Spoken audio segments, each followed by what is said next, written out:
mereka yang mencatatkan dirinya dan mendaftarkan dirinya di dalam surga kelak di yaumil akhir, di dunia ini sudah bersahabat dengan surga.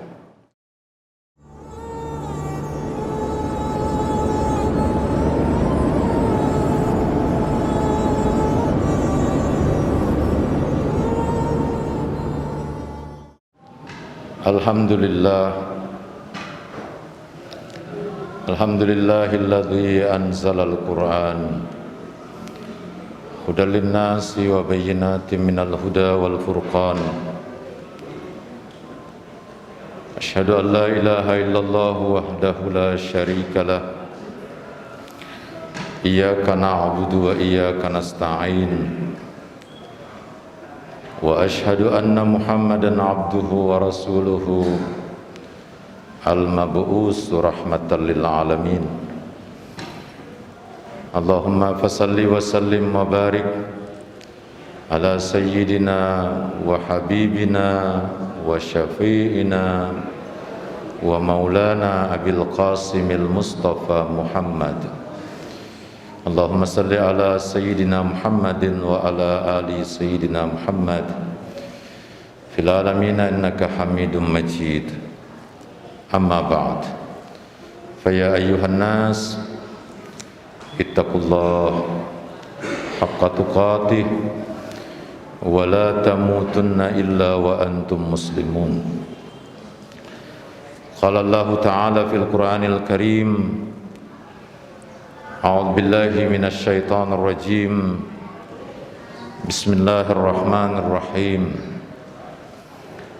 Ya ayyuhan nas qad ja'atkum mau'izatum mir rabbikum wa shifaa'un lima fis sudur wa hudan wa rahmatan lil mu'minin. Qul bi fadlillahi wa bi rahmatihi fabidzalika falyafrahu huwa khairum mimma yajma'un. Sadaqallahul aliyyul azim. Allahumma arhamna bil Qur'an. Bapak-bapak, saudara-saudara jamaah Jumat yang dimuliakan Allah Subhanahu wa taala. Alhamdulillah, di akhir-akhir bulan Syawal, setelah kita menjalankan ibadah selama bulan suci Ramadan, kita semua tentu masih merasakan betapa nikmat dan karunia dari Allah Subhanahu wa taala yang dilimpahkan kepada kita, terutama sekali berupa nikmat iman dan Islam, sehingga mendorong dan memotivasi kita untuk menjalankan berbagai macam ritual ibadah, amal-amal soleh. Tidak lain karena kita berharap agar dengan itu kita semakin dekat dengan Allah Subhanahu wa taala, sekaligus merupakan cara kita untuk menunjukkan rasa syukur kita yang dalam atas keagungan, kebesaran, kasih sayang Allah Subhanahu wa taala yang terus-menerus diberikan kepada kita, terutama ampunan Allah Subhanahu wa taala atas berbagai macam problem hidup yang pernah kita lakukan, pernah menjadi masalah, baik itu masalah yang berpengaruh secara materi dan fisik kepada diri kita, maupun berpengaruh kepada jiwa kita, kepada ruhani kita. Karena itu, lembaran hidup kita 1 tahun yang akan datang telah dibuka di hadapan kita. Allah Subhanahu wa taala telah menetapkan qada dan qadarnya untuk setiap kita pada malam-malam Lailatul Qadar. Dan karena itu tugas kita setelah bulan suci Ramadan adalah membuktikan apakah kita termasuk di antara orang-orang yang ketentuannya yang ditetapkan oleh Allah Subhanahu wa taala di malam-malam bulan suci Ramadan, terutama di malam-malam Lailatul Qadar, di antara orang-orang yang ditetapkan oleh Allah Subhanahu wa taala sebagai manusia-manusia yang beriman dan bertakwa kepadanya. Kita menyampaikan salawat dan salam kepada junjungan kita Nabi besar Muhammad sallallahu alaihi wasallam, manusia yang agung, pilihan Allah untuk semesta ini, tidak lain karena Allah Subhanahu wa taala berkehendak agar semua kita menemukan model, menemukan contoh, menemukan figur yang tepat yang diinginkan oleh Allah Subhanahu wa taala, agar jalan hidup kita semakin terbuka, peluang hidup kita semakin lebar, dan raihan-raihan kita atas rahmat Allah Subhanahu wa taala di hari-hari yang akan datang semakin memastikan bahwa kita di antara calon-calon penghuni surga yang diselamatkan oleh Allah Subhanahu wa taala di dunia ini, di akhirat kelak. Kalau kita membaca surah Yasin, di dalam salah satu penggalan ayat di surah Yasin, Allah Subhanahu wa taala berfirman, "Inna ashabal jannati yauma fi syughulin fakihun hum wa azwajuhum fi dhilalin 'alal araiki muttaqiun lahum fiha fakihatun walahum ma yadda'un." Jemaah Jumat yang sama dimuliakan Allah, ayat ini menggambarkan bahwa peristiwa surga, jannah, tidak saja akan akrab dan bersahabat dengan kita setelah kematian, setelah di akhirat kelak, tapi sejatinya mereka yang mencatatkan dirinya dan mendaftarkan dirinya di dalam surga kelak di yaumil akhir, di dunia ini sudah bersahabat dengan surga. Apa yang menandakan bahwa kita bersahabat dengan surga? Amal-amal soleh kita, ibadah kita, akhlak kita, moralitas hidup kita yang kita jalani dengan baik dari setiap diri kita, rumah tangga dan keluarga kita, masyarakat kita, seluruh perilaku kita menggambarkan aroma surgawi, menggambarkan nilai-nilai surgawi, menggambarkan tatanan hidup yang surgawi. Karena itu surga bukan sesuatu yang jauh. Surga begitu dekat dengan keseharian kita. Surga Allah Subhanahu wa taala hadir dalam setiap kebaikan-kebaikan, amal-amal soleh, ibadah-ibadah yang kita lakukan setiap saat. Nah, karena itu jamaah yang sama dimuliakan Allah Subhanahu wa taala, di ayat pembuka yang saya sampaikan tadi, Allah Subhanahu wa taala kira-kira kalau saya terjemahkan agak terbuka ayat ini, Allah Subhanahu wa taala menyebutkan, wahai manusia, ya ayyuhan nas qad ja'atkum mau'idatum min rabbikum wa shifaa'un lima fis sudur. Wahai manusia, saya ingin memberikan kepada kalian nasihat. Mau'idah, nasihat sejatinya meliputi 3 dimensi: masa lalu, sekarang, dan akan datang. Ketika kita menasehati diri kita, ibda binafsik, Nabi menyuruh kita untuk menasehati diri kita, mendakwai diri kita, mengajari diri kita. Maka yang pertama yang harus kita lakukan adalah menengok ke belakang, masa lalu kita, tentang problem hidup yang telah kita ciptakan, tentang masalah hidup yang telah kita perbuat, tentang berbagai macam persoalan yang telah kita jadikan sebagai pembentuk hidup kita hari ini, yang mungkin akan berpengaruh tentang masa depan kita. Masa depan bukan hanya di dunia, tapi masa depan yang abadi adalah akhirat setelah kematian. Dan karena itu nasihat Allah yang ada di dalam Al-Quran, dan semua yang ada dalam Al-Quran adalah nasihat.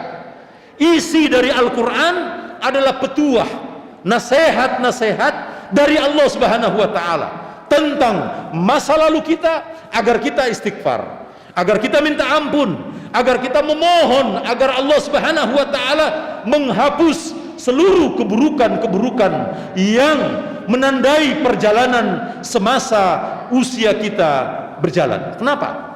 Karena menentukan hari ini, menentukan keadaan kita hari ini, menentukan kondisi hidup kita hari ini. Kita bangun pagi, mengakhiri pagi kita dengan malam hari sangat ditentukan dengan masa lalu kita. Kenapa seseorang berbuat dosa? Kenapa seseorang berbuat maksiat? Itu disebabkan karena endapan memori masa lalu yang tersimpan di dalam pikirannya, di dalam hatinya, di dalam jiwanya, yang kalau jiwanya, hatinya, kalbunya kotor oleh masa lalunya, maka dia akan dengan enteng melakukan kejahatan, kemaksiatan, dosa. Mengevaluasi diri kita, melihat diri kita, kenapa sedemikian rupa mudahnya setiap kita berbuat dusta, menipu orang lain, menyakiti orang lain, menghina orang lain, mengambil hak orang lain. Tengoklah masa lalu kita. Jangan-jangan ada endapan problem masa lalu yang tersimpan di dalam kalbu kita, sehingga dengan enteng kita melakukan perbuatan dosa dan maksiat. Dan itu akan menjadi bayang-bayang yang menyesakkan dada kita, kalbu kita, jiwa kita, sehingga sulit untuk mengalami transformasi spiritual, sulit untuk mengalami perjalanan spiritual dengan baik. Akhlak kita tidak pernah terangkat, tidak berubah. Doa-doa kita tidak pernah begitu khusyuk.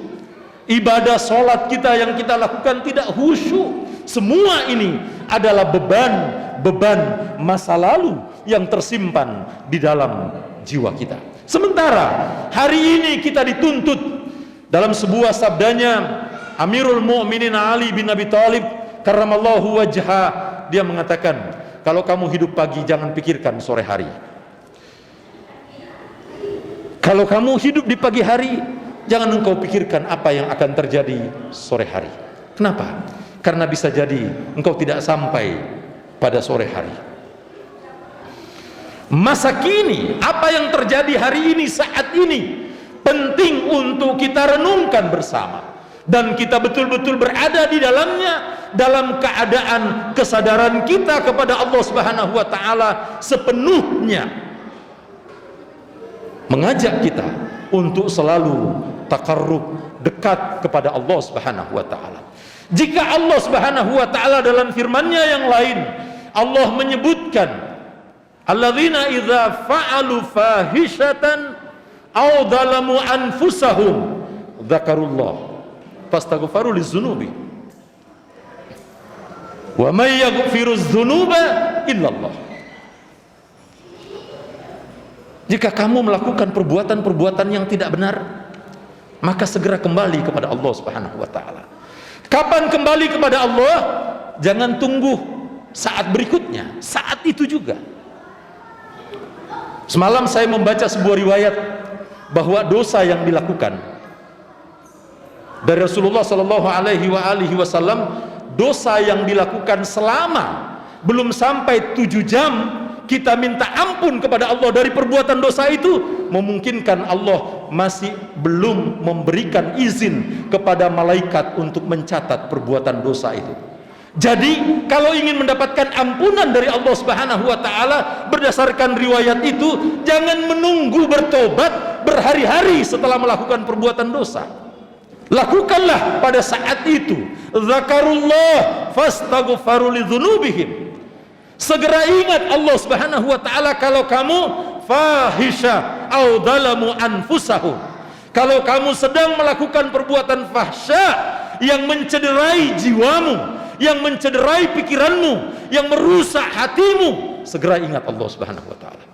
Dalam riwayat, jangan lebih dari 7 jam supaya kita mendapatkan ampunan dari Allah Subhanahu wa Ta'ala. mauidhah, nasihat Allah tentang hari ini, masa lalu, hari ini, dan akan datang. Akan datang menyimpan harapan. Harapan yang paling utama dan pertama yang harus terbangun dalam jiwa setiap mukmin, yang mereka sholat, yang puasa, yang zakat, yang berimpak, yang pergi haji dan umrah. Harapan pertama yang harus tercipta di dalam diri kita adalah memenangkan Islam. Kenapa? Karena itu janji Allah kepada Nabi kita Muhammad sallallahu alaihi wasallam. Di dalam Al-Quran dijanji oleh Allah bahwa sebelum kiamat Islam akan dimenangkan oleh Allah, meliputi seluruh semesta ini. Artinya apa?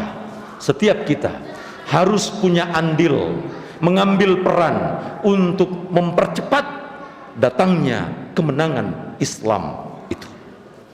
Bagaimana memenangkan Islam? Apakah kita harus menolak tatanan sosial? Apakah kita harus merubah negara ini, konstitusinya? Tidak. Prinsip dasar kemenangan Islam itu adalah tegaknya keadilan. Tegaknya keadilan. Keadilanlah yang akan mengatur keseimbangan hidup dalam tatanan sosial, politik, ekonomi, budaya masyarakat kita. Jadi jangan mengira, jangan berpikir bahwa Islam datang dengan serta-merta merubah seluruh konstitusi negara yang ada di dunia ini dan memaksa setiap orang yang tidak Islam untuk masuk Islam. Tidak. Yang saya pahami dari seluruh ayat yang saya baca tentang kemenangan Islam, bukan memaksa setiap orang untuk masuk Islam. Mereka dibebaskan memilih dengan agamanya masing-masing. Syaratnya satu, dia mendukung tegaknya keadilan. Mendukung tegaknya keadilan bagi seluruh kehidupan umat manusia, sehingga kezaliman, intimidasi, mengambil hak orang lain, menipu, culas menjadi sirna dalam tatanan kehidupan global umat manusia. Hari-hari ini kita dihadapkan dan menyaksikan peristiwa Al-Aqsa. Semua riwayat berkaitan dengan kebangkitan Islam berkenaan dengan Masjid Al-Aqsa. Karena itu panggilan Al-Aqsa adalah panggilan kebangkitan Islam, dan siapa saja yang tidak tergerak hatinya untuk membela Al-Aqsa dipertanyakan keislamannya. Inilah konspirasi global Zionisme. Zionis bukan Yahudi. Zionisme bukan Yahudi. Yahudi sebagai agama samawi diperalat oleh Zionisme untuk melakukan perusakan atas tatanan global kehidupan umat manusia. Dan inilah perusak global yang ada dan masuk di rumah kita masing-masing melalui sinetron, melalui iklan-iklan cengeng dan bodoh itu. Itu adalah agenda Zionis yang masuk dan merusak kesadaran anak-anak kita, sehingga anak-anak kita berpenampilan dengan penampilan orang-orang yang tidak ada hubungannya dengan agama Allah Subhanahu wa taala. Saya sebetulnya ingin mengajak umat Islam ini merenung sedikit. Ada sinetron, saya tidak lihat tapi iklannya di mana-mana, yang berjudul Zahra atau istri ketiga, dan salah satu istrinya adalah menggunakan nama putri suci Rasulullah sallallahu alaihi wasallam, Sayyidah Zahra, dengan penampilan yang begitu antagonis, dan itu menurut saya menyinggung simbol suci agama Allah Subhanahu wa taala. Dari keluarga suci Rasulullah dan Fatimah Az-Zahra, Rasul mengatakan bid'atun minni. Fatimah Az-Zahra adalah sayyidatun nisa'il alamin, pemimpin seluruh wanita dari Hawa sampai wanita terakhir. Itu klaim Rasulullah sallallahu alaihi wasallam terhadap putrinya. Wah, umat Islam tanpa sadar merasa menikmati film itu, padahal sementara dia sedang dihina oleh siapa yang mendesain film itu dengan perusakan moral di tengah-tengah masyarakat kita, dengan merusak simbol-simbol agama yang kita miliki. Saya dengan lembaga saya sudah mengirimkan surat protes kepada pihak Indosiar dan ke KPI, minta agar nama itu dirubah, karena itu adalah kejahatan yang secara sistematis, pelan-pelan, sangat smooth, sangat soft masuk merusak tatanan kehidupan moral kita. Jemaah Jumat yang sama dimuliakan Allah, mau'idah ya ayyuhan nas qad ja'atkum mau'idatum min rabbikum wa shifaa'un lima fis sudur, untuk mengobati jiwa-jiwa kita yang rusak, menatap masa depan yang menjanjikan sebuah kemenangan, harapan yang baik, mutlak harus kita perbesar ketika kita berpikir masa depan. Setiap kita yang berpikir selamat hari akhir kita, maka berpikirlah dan bercita-citalah untuk kemenangan agama suci Islam ini dengan tegaknya keadilan, tanpa harus merubah konstitusi negara di mana kita berada. Jemaah yang sama dimuliakan Allah Subhanahu wa taala, semoga Allah Subhanahu wa taala membimbing kita, menjadikan kita di antara hamba-hambanya yang dipilih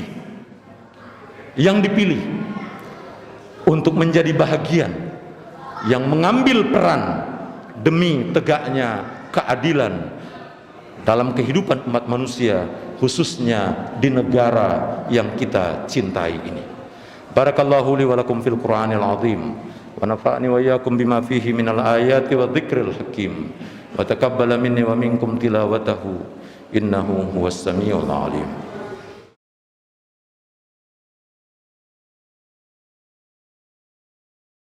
Alhamdulillah, alhamdulillahilladzi arsala rasulahu bil huda wa dinil haqq liyudhhirahu 'alad dini kulli walau karihal musyrikun. Asyhadu an la ilaha illallah wahdahu la syarikalah wa asyhadu anna Muhammadan abduhu wa rasuluh. Allahumma salli wa sallim wa barik ala sayyidina Muhammadin wa ala alihi wa ashabihi al-mayamin al-muntajabin, amma ba'd. Fa ya ayyuhan nas ittaqullah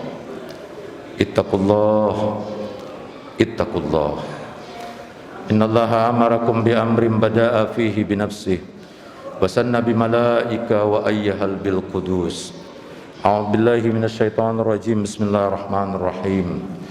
Innallaha wa malaikatahu yusalluna 'alan nabi ya ayyuhalladzina amanu sallu 'alaihi wa sallimu taslima. Allahumma salli ala sayyidina Muhammadin wa ala ali sayyidina Muhammad kama sallaita wa barakta ala sayyidina Ibrahim wa ala ali sayyidina Ibrahim fil alamin innaka Hamidum Majid. Pada khutbah yang kedua ini, saya ingin menasihati diri saya dan jemaah yang sama dimuliakan Allah. Mari kita perbaiki jalan hidup kita. Catatlah sejarah hidup kita sebaik-baiknya. Buatlah catatan harian terkait dengan prestasi-prestasi, kebajikan dan amal soleh kita setiap hari. Mudah-mudahan catatan harian itu sama dengan catatan malaikat Raqib dan Atid yang akan dijumpakan dengan kita di alam barzakh kita di yaumil akhir kelak. Semoga dengan catatan itu Allah Subhanahu wa taala membebaskan kita dari petaka demi petaka di alam barzakh dan petaka demi petaka di yaumil akhir kelak. Kita mohon pada Allah Subhanahu wa taala agar Allah Subhanahu wa taala memenangkan orang-orang yang berniat baik di negeri ini. Allah Subhanahu wa taala menahan dan menghentikan siapa saja yang berniat buruk dan ingin melakukan kejahatan di negeri ini. Kita mohon pada Allah Subhanahu wa taala agar para ulama, para habaib, para kiai, para ustadz dipersatukan hatinya oleh Allah Subhanahu wa taala, sehingga mereka tidak terkotak-kotak oleh pikiran kelompok, mazhab, organisasi dan sekte-sekte apa saja yang dimiliki dan ada dalam tubuh umat Islam ini. Cukup Nabi mengatakan bahwa siapa yang bersyahadat, siapa yang kiblatnya ke Ka'bah, yang percaya hari akhir, yang punya Nabi Muhammad, Nabi terakhir, percaya atas qada dan qadar, haram untuk kita singgung-singgung keimanannya. Tidak boleh untuk kita jebloskan keluar dari Islam. Kita tidak punya hak dan tidak mendapatkan SK dari Allah untuk mencoret nama seseorang dari keluarga besar umat Islam di dunia ini. Kita berharap para ulama, para kiai, para ustadz berhenti untuk saling mencaci, menfitnah di antara sama mereka hanya karena perbedaan pemahaman yang bersifat furu, yang bersifat hal-hal yang bersifat peripheral. Karena hanya dengan itulah umat akan bangkit, umat akan dewasa, umat akan melihat tantangan yang sejati di hadapannya. Umat akan bersatu dengan sebaik-baiknya. Negeri kita membutuhkan tangan-tangan ulama, ajakan ulama, bimbingan ulama, agar kita ketemu pemimpin yang kita dambakan, pemimpin yang terbaik, pemimpin yang dekat dengan agama, pemimpin yang dekat dengan nilai-nilai kemanusiaan, pemimpin yang tidak berkolusi dengan para penjahat di negeri ini.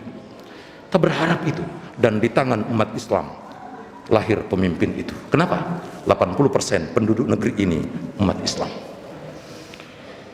Kalau ada pemimpin kita yang kotor, yang jahat, yang munafik, yang menipu, maka kesalahannya siapa? Kesalahannya mereka yang sholat, kesalahannya mereka yang puasa, kesalahannya mereka yang mengaku sholat, mengaku Islam, karena tidak bersatu, memikirkan secara bersama siapa yang mesti lahir sebagai pemimpin negara ini untuk membangun peradaban bangsa ini yang selamat dan menyelamatkan.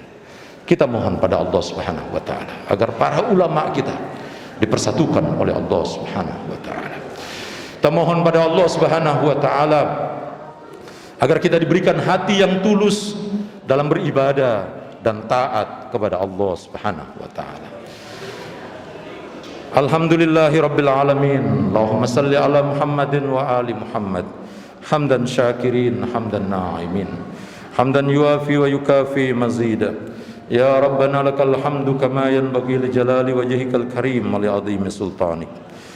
Allahumma hdini min indik wa afid alayya min fadlik wa anshur alayya min rahmatik wa anzil alayya min barakatik. Subhanaka ya la ilaha illa anta ighfir li dhunubi kullaha jami'an fa innahu la yaghfiru dhunuba kullaha jami'an illa anta. Allahumma inna nas'aluka al-huda wat-tuqa wal-afafa wal-ghina. Allahumma inna nas'aluka sabata fil amri wal asimata ala rushdi wa as'aluka syukra ni'matika wa husna ibadatik wa as'aluka qalban saliman wa lisanan sadiqa wa as'aluka min khairi ma ta'lamun wa a'udzu bika min syarri ma ta'lamun wa astaghfiruka lima ta'lamun. Allahumma arinal haqqa haqqa warzuqna ittiba' wa arinal batila batila warzuqna ijtinaba. Allahumma ya Allah, Rabbi ighfir lil mu'minina wal mu'minat wal muslimina wal muslimat al ahya'i minhum wal amwat. Allahumma ya Allah, Allahumma ansuril mujahidina fi Palestin. Allahumma ansuril mujahidina fi Gaza. Allahumma ansuril mujahidina fi Yaman. Allahumma ansuril mujahidina fi Iraq. Allahumma ansuril mujahidina fi kulli makan mundu Adam ila yaumil qiyamah. Ya Allah, berikan kemenangan kepada para pejuang yang membela Masjid Al-Aqsa dari cengkraman tangan Zionis Israel dan bekerja sama dengan pemimpin-pemimpin Arab. Para pemimpin Arab memilih membunuh sesamanya muslim yang ada di Yaman, tapi berlepas tangan membela Al-Aqsa dan membiarkan Zionis Israel membunuh anak-anak kecil. Ya Allah, kami berlepas tangan dan hancurkan para pemimpin Arab yang bekerja sama dengan Amerika, dengan Zionis Israel, yang membuka hubungan harmonisasi, hubungan diplomatik dengan Zionis Israel. Hancurkan mereka ya Allah, gantikan dengan pemimpin yang baik, terutama yang memelihara haramain Mekah dan Madinah. Allahumma salli ala Muhammadin wa ali Muhammad. Allahumma rabbana hablana min azwajina wa zurriyatina qurrata a'yun waj'alna lil muttaqina imama. Allahumma rabbana atina fid dunya hasanah wa fil akhirati hasanah wa qina adzaban nar. Subhana rabbika rabbil izzati amma yasifun wa salamun alal mursalin walhamdulillahi rabbil alamin.